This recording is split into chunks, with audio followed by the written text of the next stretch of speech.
Take two. Go. I'm Stanley Green, Vice Chair and today Acting Chair of the Historic Preservation Commission of the City of College Place, and I'll call today's meeting to order with the roll call. Chair Mike Denny is excused today, so roll call. Gary Peterson. Here.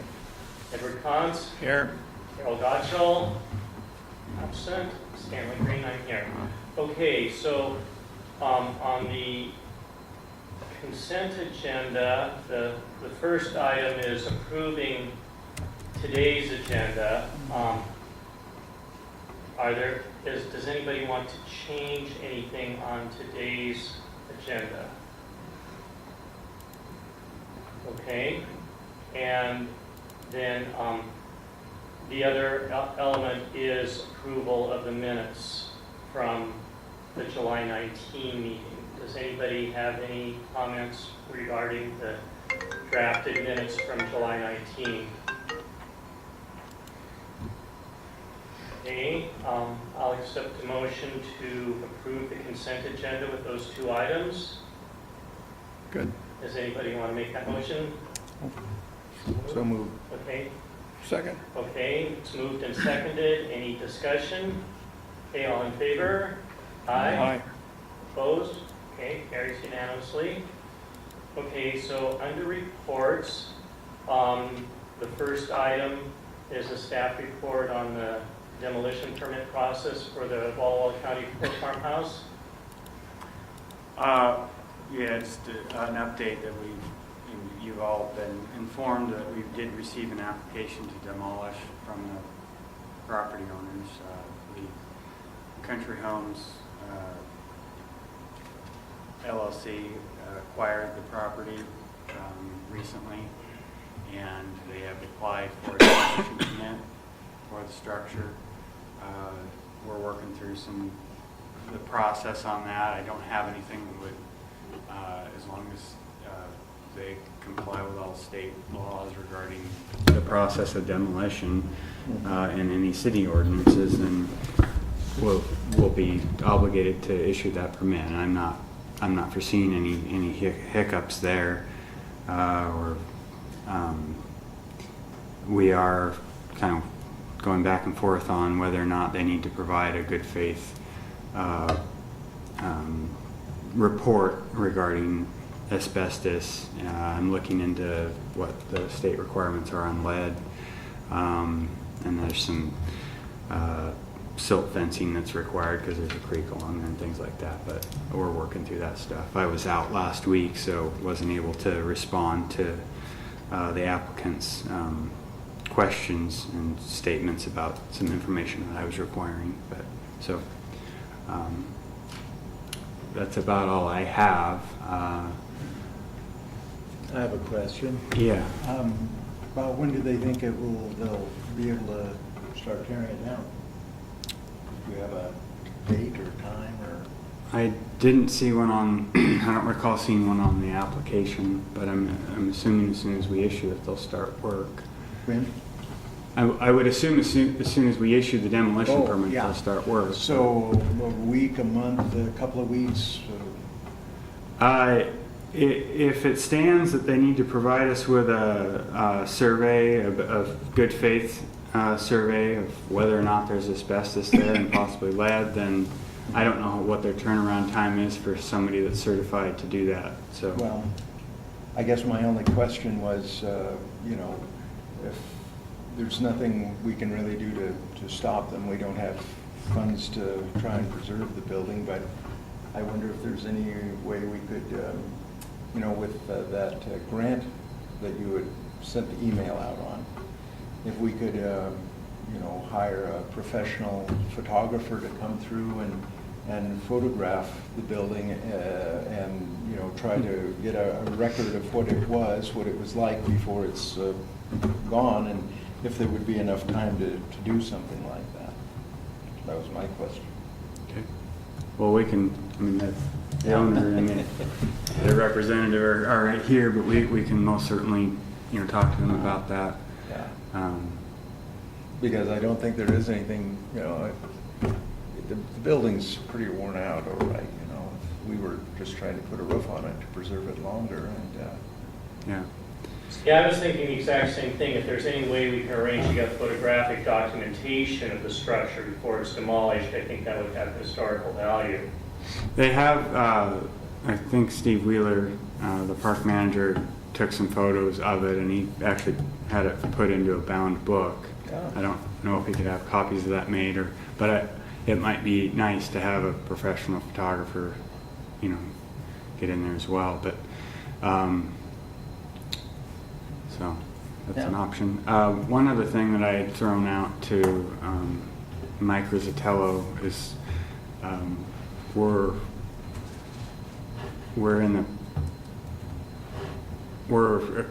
interested in acquiring some ground that is owned by power company south. It was part of the old farm property. the City of College place is? Yeah, it's the property at the end of Larch on the east side of the road.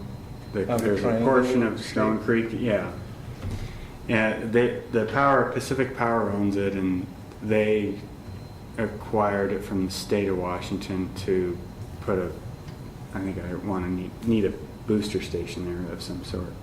It'd been part of portion the of it. transportation department, I think, the highway department used to have it, and they had Yeah. piles of gravel there when I was a kid. Oh, okay. Well, at any rate, they don't know that they'll need all of it, and so when that grant came through, one of the previous recipients, they moved a historic structure, and that helped. It obviously didn't defray all the cost, but and so that kind of, well, I wonder if we could move it if there was time. If there's any urgency in demolishing it, then obviously that would probably not work. But but if we could move it to a location where there might be a greater economic ability to reuse it in a different way, if it was on Larch, it could be incorporated into that kind of commercial area, and maybe it could be a coffee house or a restaurant or even some sort of boutique hotel or something like that. I mean, obviously there would have to be a ton of money dumped into it. Yeah. But it's part of our history, and so Mike reached out to the Pacific Power, Bill Clemens, to find out if, and so they're going to talk about it, but it's a long shot, but. Interesting. Okay, thank you. I've gotten estimates from a mover in Detroit Cities about moving buildings before houses, and never anything as big as the farm, county farm building. Well, it's not a long distance, that's for sure, and we have some pretty wide streets in that area. One thing that was interesting when Steve brought in the book, and I was looking at the pictures through it, and then I got this idea in my head, and I was looking at aerial imagery. I realized that the front of the Poor Farm faces to the west, not to the north, because I was always like, where'd the front porch go? But if you look at the aerial imagery from the roof, you see the formation of the hipped roof over the front porch, and that's what a lot of the pictures you see, the old images. And I don't know if you guys had not realized that, but I was surprised. I was like, oh, the front porch is there. It's just Well, when the on different sign was dedicated a few years ago by Walla 2020, there was a walking tour around Yeah. the house, and I took some exterior photos of Yeah. that. So anyhow, Okay.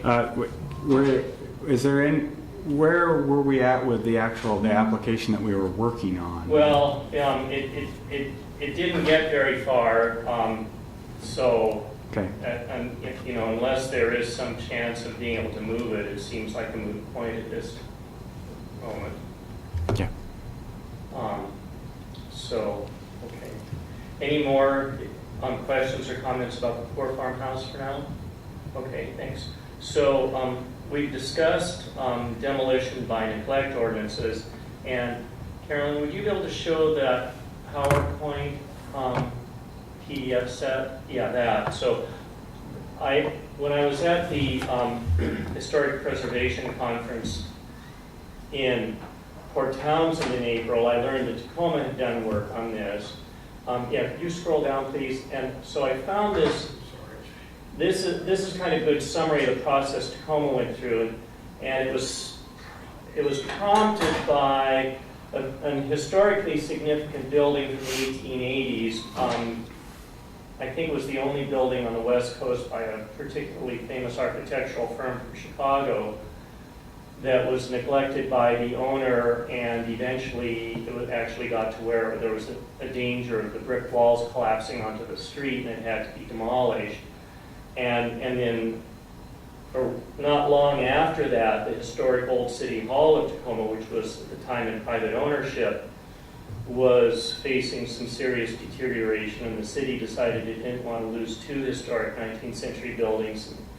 So they adopted a demolition by neglect ordinance. So, so this is just kind of an overview of where the city has been on this. So they started with some of this in the 1990s. Let's move to the next slide.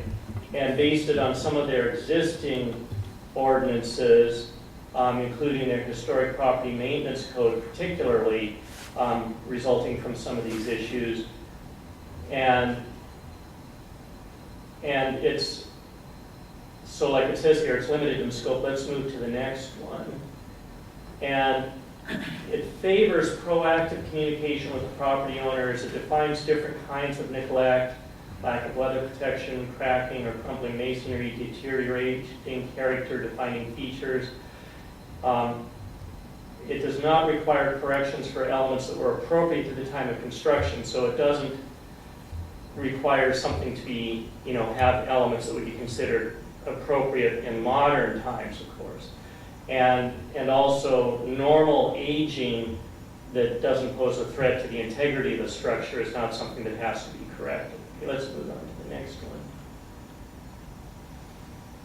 And so they have some funding available for loans for some small-scale projects, a revolving fund, and they have an emergency preservation fund so that if an emergency arises, they can immediately access this $250,000 to take some initial steps. Let's move on to the next one. With the building that they showed those photos of earlier, they actually had to take some emergency steps just to protect the street.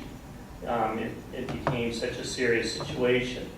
Okay, and then could you bring up the code? That's the other PDF file. Oh, great. Okay, so let's go to 8.35,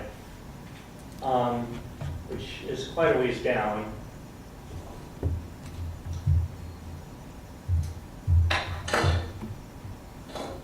And this is the actual code, but so what I'm thinking is that what we ought to do is, rather than starting out by finding a code that exactly fits what we want, is I think we ought to start working on defining the elements we would like to include. I think that's, and what we think, which elements would fit what we need to do in College Place. So, yeah, there we go. So the intent and purpose, I think it's a good statement of intent and purpose, stating why preservation of historic structures is important to civic pride, as well as there are economic benefits from having historic properties well maintained, and then saying the city's policy to encourage this, and then that in certain cases there may be a need to step in to address these issues. So that's essentially what A, B, and C do there. And then they specifically define neglected and historic property as a public nuisance. So it applies under 835.030 to properties that are individually listed on the Register of Historic Places and the National Register of Historic Places, and contributing properties, excluding residential structures of 4 or fewer units that are within special review overlay zones or historic districts. So then it has, we don't have overlay zones or historic districts yet, but I think that's something we may want to move towards. So it may be that some of this the city may not be ready for, or the city might want to adopt something like this in anticipation of potential future historic districts and overlay zones. Then anyhow, so it goes into a lot of additional definitions, including under 835.050, specific characteristics would constitute neglect. So it defines different things specifically. And again, I don't think we need to go through all the details of it right now. And then under 835.060, it talks about penalties and enforcement. And among other things, the penalties can include for 5 years, if a structure is demolished by neglect in violation of the ordinance, the property owner, the only thing they can do with the property within 5 years is essentially build a replacement structure that has the same aesthetic values as the one that was demolished by neglect. So it doesn't let somebody just turn over the property by allowing a historic structure to deteriorate into nothing. And it exempts so-called acts of God or catastrophic occurrences that could not have been prevented by foresight or caution. And then it has emergency provisions. So to me, overall, I think it looks good, but I think what we ought to do is look at what kinds of elements we think are appropriate to include within the city of College Place. To me, it seems, I don't know, it was easier for me to, I'm not a municipal code attorney, but it was a little easier for me to understand as a layperson who has quite a bit of experience working within planning bureaucracies than the draft ordinance we looked at before from Tennessee. That one was just full of such convoluted legal terminology that I could barely wrap my mind around it. And I may not be the brightest bulb, but I'm not entirely ignorant either. So I think this one's just a little bit more comprehensible. And so anyhow, so those are the highlights of it. And so I'm interested in what you other commissioners think about whether this is something we ought to look into further. Well, I know I'm still kind of saying I want to go, and if you want to use an ordinance like this that's in place for a set of ideas, it's certainly a good thing, but essentially you want to develop a statement of purpose and goals and those kind of things that are unique to the way we see things here. Right. And then you start developing text, but the concept is what's key. Yeah. Okay. So what I'm thinking of doing is, if you are interested in proceeding on this, if any of the commissioners or staff want to review this, but I'm thinking that maybe prior to the next meeting, I'll review it and try to distill what I see as some essential elements that I think might fit in with the goals of College Place and what would fit this community, and bring those to the next meeting as things to consider further.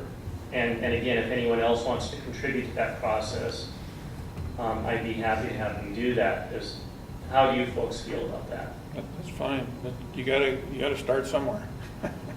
That's good to start it off.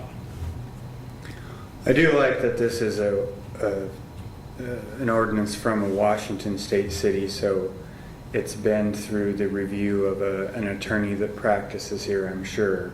we being Tacoma, that, Right. Yeah, so it undoubtedly fits the requirements of Washington state requirements for a municipal code. Yeah. And the Tennessee one may have used that, what to me seemed really convoluted language, because that's what they have to do in Tennessee, I don't know. Yeah. So Gary, how do you feel about whether we should move forward on something like this? Well, it's kind of the same as I thought before. Really, if we had a historic district, I'd be more in favor of it, but the only real historic district that I can see in College Place is the campus. And that's not really necessarily historic. They have some historic buildings, but they've always kind of replaced or remodeled as they saw fit. If we were, I mean, I know any structure can have historic purpose, but I don't think there's really anything in College Place beyond the county poor farm that would fit that category. We have some interesting houses and so on. I've thought of a few of those in our section, but I don't know. We certainly don't have any funding to repair or replace something that's coming apart by neglect. So I suppose if you guys can convince me that there's a reason to have something in place for the future, then yeah, maybe we're right. But at present, So I'm confused. Are you suggesting that preservation is only applicable to an entire historic district and not to individual historic structures? Or are you saying you don't think there really are any other historic structures in College Place besides the poor farmhouse and the college campus? and a college campus, I guess that's kind of where I'm at. Yes, I don't know that we have a lot to preserve at this time. Okay. But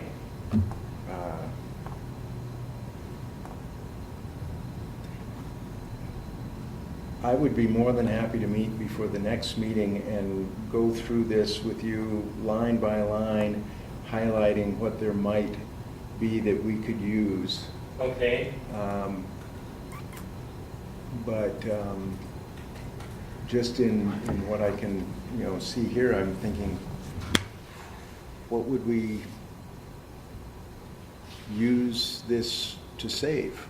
What out there do we want to save that this could be a tool to use? Well, we haven't completed our process of identifying historic structures. I happen to be of the opinion that there are other structures. See, historical significance, in my opinion, is not only about something happened there that could be written about in a history book. Mm-hmm. I see it as having to do with the stories of individuals and how individuals lived, how a community formed, and of institutions as well. In other words, my own view from what I have studied about historical preservation and historical designations is the criteria are not restricted to major historical events or major historical movements or major famous architects. There are other criteria as well for structures or places to be identified as historic. Well, Including, for example, being a distinctive example of a particular important genre of architecture or a distinctive example of a particular form of commercial or residential type of design or religious, institutional church design. or something. So I'm not convinced that College Place, that the university buildings and the poor farmhouse are the only potentially historic structures in College Place. Well, perhaps you're right, but I don't know.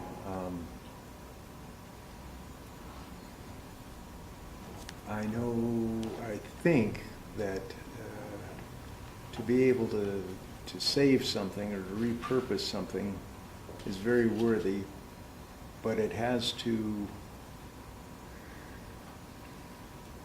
I don't want to say make economic sense, but in a way it does, yeah. It has to,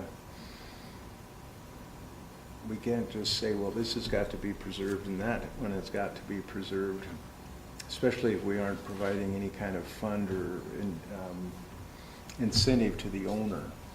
Well, again, there are incentives that owners can have under certain circumstances for historic designations. Mm-hmm. So, again, we haven't implemented that yet, but those mechanisms exist. Well, that was my thought. Okay, thank you. Okay, yeah, I'll be happy to meet with you prior to our next meeting, and we can talk about this further. Any more comments about whether or not we want to move forward on looking at the concepts for a demolition by neglect ordinance? Okay, let's move on to our next agenda item about goal statements for the Historic Preservation Commission.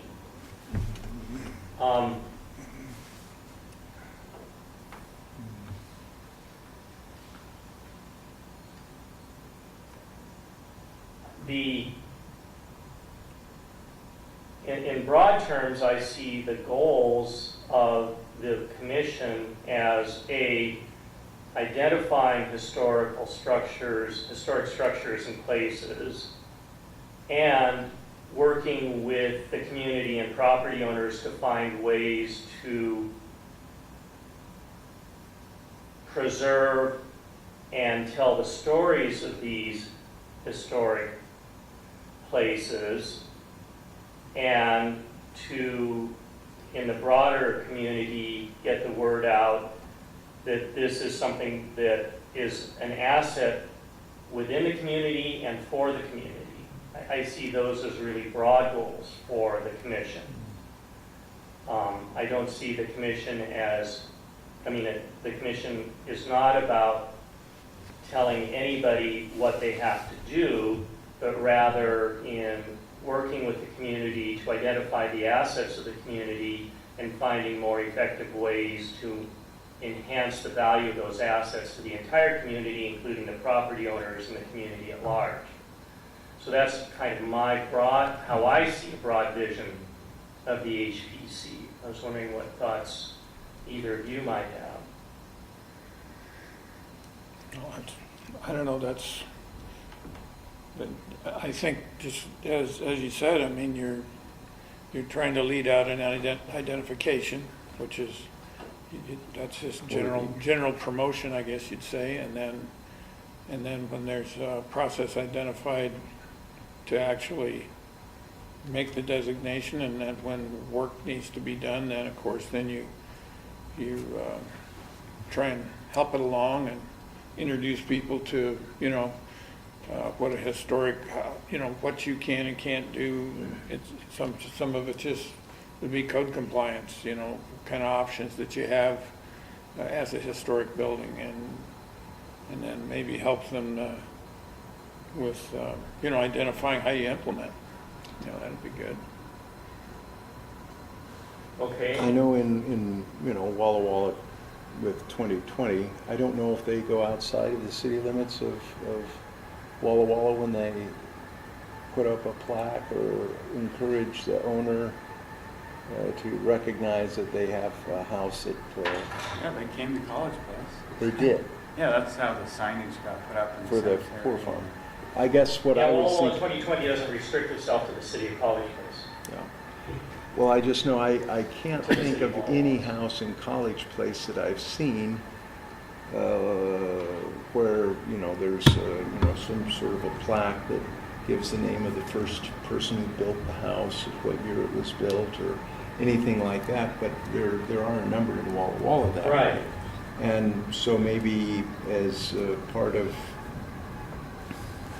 our mission that we were talking about, that's something that we could do to encourage and promote education about, hey, look at this house. I know it's just a house, but there's something special about this that if the public was more aware, they might take more interest in things like that. Just an idea. Yeah, I agree. In the Walla Walla 2020 Historic Plaque Program, and I agree with you. I think there could be more outreach in College Place, but that's and I don't know how the homeowners who participated became aware of the program. I'll talk to some people. I think that sometimes 2020 approaches them. That may be. But I don't know what their criteria is either, because I think sometimes when they approach on a particular property and then they feel like, oh, it's had more work done to it than, it's destroyed its historical significance or something like that, then they don't pursue that anymore. But I honestly don't have a clue how it comes to be. Yeah, I'll find out more about that. I mean, Great. There is a web page on the Walla Walla 2020 website about their historic plaque program. But I didn't know that. it's, yeah, if you go to the Walla Walla 2020 website, you can find that. And I know that when a property owner decides to participate, then they pay a fee to Walla Walla 2020, and Walla Walla 2020 has one or two volunteers who research the history of the property going as far back as the property records are available. And then that's part of the process, and then there's a fee for the actual production of the plaque. It doesn't carry a designation like being on a historic register or something like that, but it is a way, as you said, of letting people know that there is something historical about this property. And the plaques themselves give a brief summary of some of what is historical about it. So yeah, I see that as, because that's a community group that has already been doing that within this community, that's a community group with which the HPC could collaborate in this larger process of telling the stories about historic properties. I get really annoyed by these brass plaques that you see that will say, this property is on the National Register of Historic Places according to code such and such, such and such, and all it does is give bureaucratic information about the process of designation and no historical information about the building. I've seen so many plaques like that, something only a deeply entrenched bureaucrat could love. Have you seen those? Yeah. They're just as Like, annoying. I want to as know they who be. the architect was and what year it was Yeah, built. I mean, why on earth put all that bureaucratic stuff on a brass plaque? Says nothing about the building other than it's on the register. So, okay, so I see that as one of the tools that we can work with, and I have no doubt whatsoever that Walla Walla 2020 would be very happy to work with us on this and developing some kind of outreach to property owners in College Place about this. So I see those as important tools. Okay, so yeah, let's get together and talk about this. And I'd like to ask each commissioner to come up with any further goals that you'd like to bring to our next meeting. So how about if we talk for just a few minutes about where we are in developing an inventory of the properties we'd like to have researched further. So I submitted earlier today a list of a few properties that I've thought about that might be of historical and or architectural significance. And frankly, some of the properties I put on the list, I put on because I see them as being really classic examples of a particular style of residential architecture. And they're not all grand mansions. Now, on 4th Street, there's a really beautiful example of shingle style, but there are some just relatively modest homes, but they're a really good example of the way people at various strata of society lived and had their homes in certain periods of the history of this community. So those were some of the criteria I had for why I would put a property on this list. Or in some cases, because the person played a significant role in the history of the community, such as the George Bowers home on A Street, for example. So those were some of the criteria for what I put there. And frankly, I found clusters of homes that, to me, met these criteria. Whether or not that rise to the level of a historic district or not, I don't know. But there are a number of homes still extant along North College Avenue that are largely intact to their original architectural style from the late 19th or basically mid-1890s to 1920s on North College Avenue. There are several homes along there. There's a cluster on the first couple of blocks of East Whitman. I didn't put the faculty court apartments on there. I'm a little concerned that the recent renovations the university did altered the historic character of that. But there's an apartment building on 4th at the foot of Ash that's a really classic early 20th century apartment building that I put on the list. So those were some of the thoughts that went through my mind as I put structures on there. I think what what you said about the university campus, I mean, for example, what is now Village Hall, Peterson Memorial Library is a classic of academic Gothic, and while it's been altered somewhat, the Melvin K. West Fine Arts Center is in fact an example of the often maligned genre of brutalism.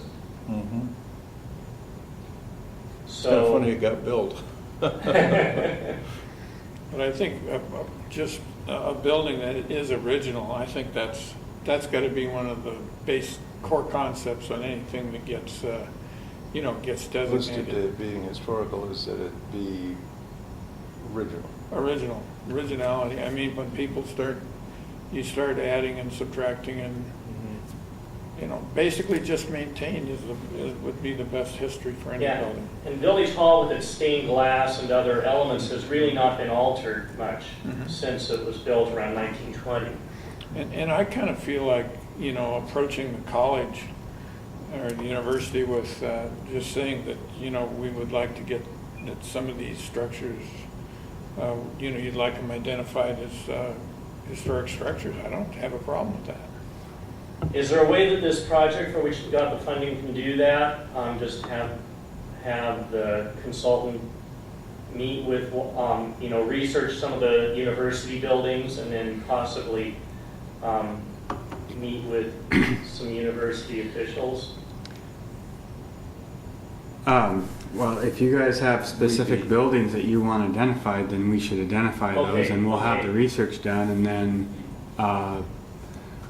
either a member of the commission we can make arrangements to meet with the university. Okay. Or I don't know that the role that this researcher is going to do is going to be, interfacing between Maybe owners and the city. the research is something that, individual members can be assigned a particular task, and then we can review that information. I'm sure staff is probably pretty busy with other stuff. Okay, so I'll ask Terry Gottschall if there are any particular buildings he'd like to research, since he's been a history professor there a long time. Are there any specific buildings you'd like to research at the Fine arts and the library are probably, The libraries especially, Okay. and I don't Village know, Hall? maybe Mesky Hall, it used to be called, Honored? there's Sittner, that's kind of a, Yeah, Sittner is actually a classic example of late Art Deco or streamlined modern. it's got a little of that. But I was thinking the library and the Fine Arts Center, we never even think about it, but the Fine Arts Center with those murals there in the foyer or whatever, I can't think of anything else like that I've been in and seen, except maybe at WSU or something.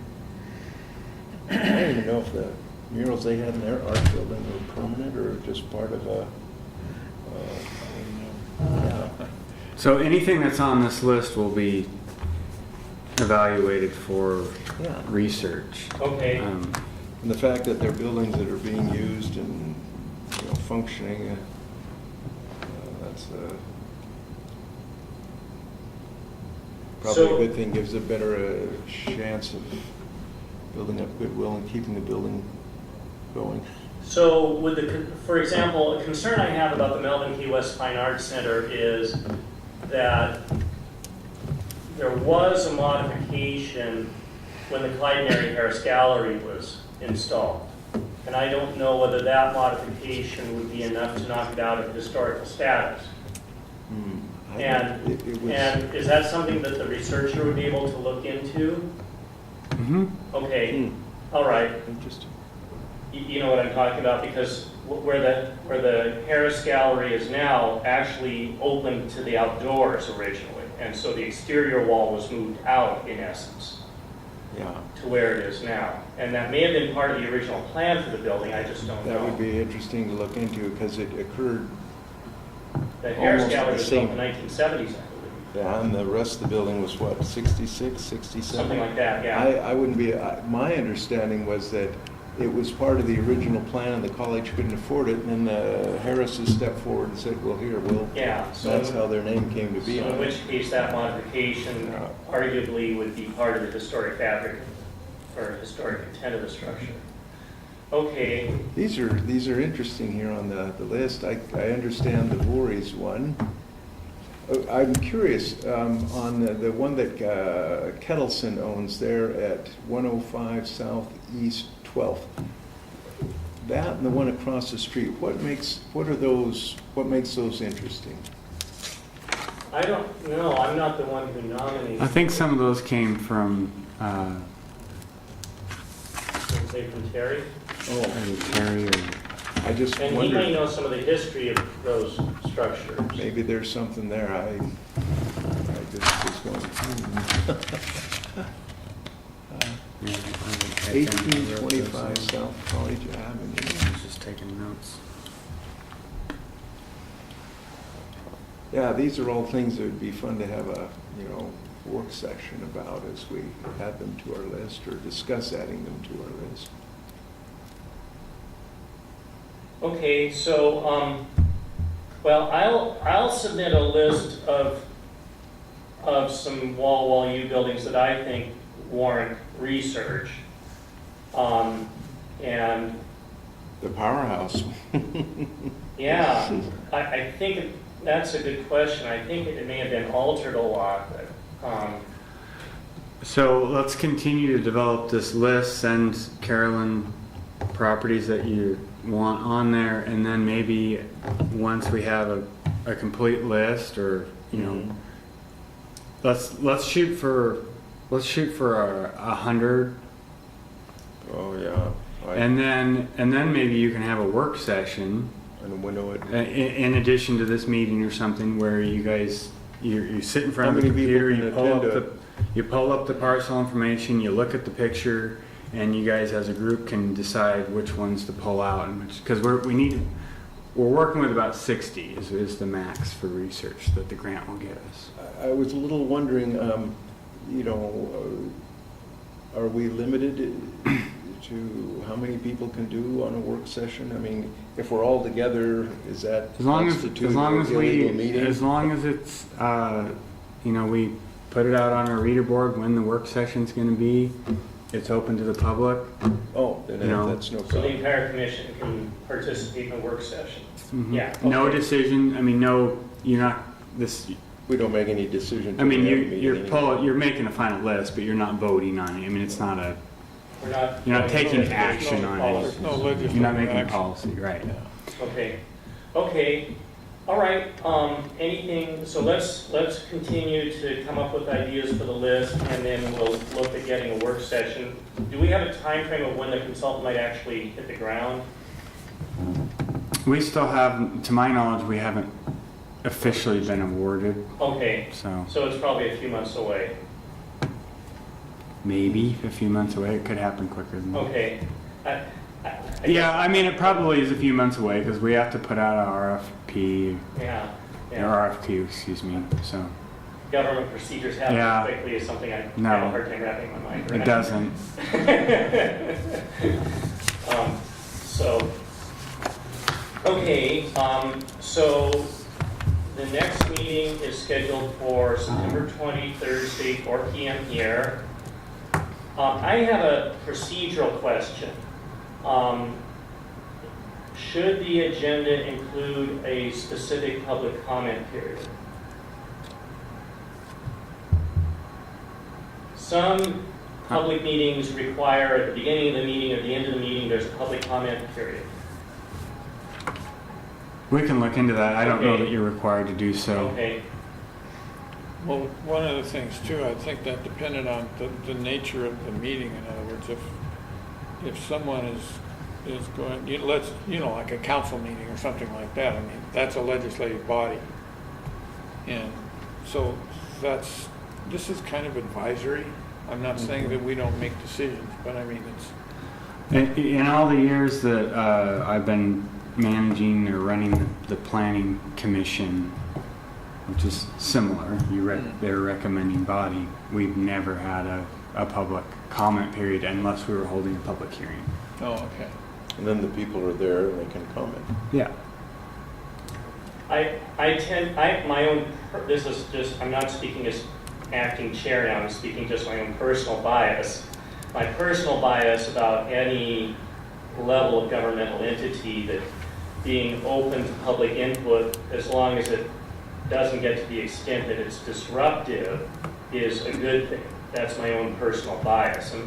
And we have not been so far overwhelmed with hundreds of people wanting to consume hours of time, but I think that if there are people who want to say something, having some reasonable time limit for each speaker, I think is perfectly legitimate. But my own personal bias is allowing members of the public to speak if they wish to. So I'm just expressing my personal bias of what I like to see happen in government meetings, whether I'm there as a commissioner or a member of the public. Well, I'll look into that Okay. and see. I would imagine that it's up to the commission if they want to have a policy like that. That's my So thought. you're just saying make a spot for non-agenda items. Yep. Public comment that may or may not be on anything. agenda items, Yeah. but within the purview of the commission. Yeah.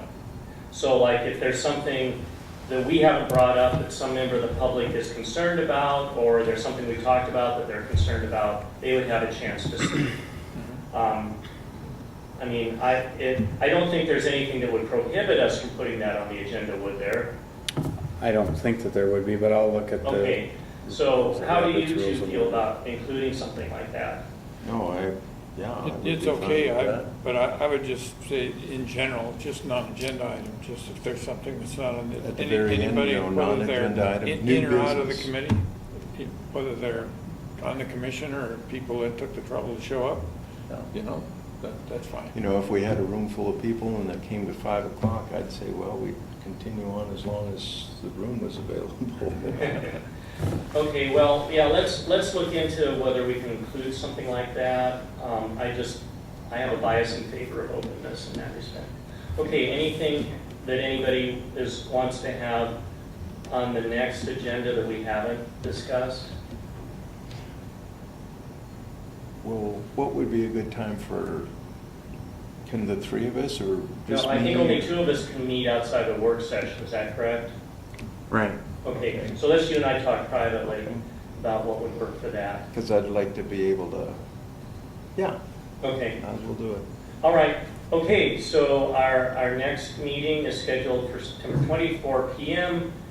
And with that, I'll adjourn the meeting. Thank you September for being 24. here. Yes.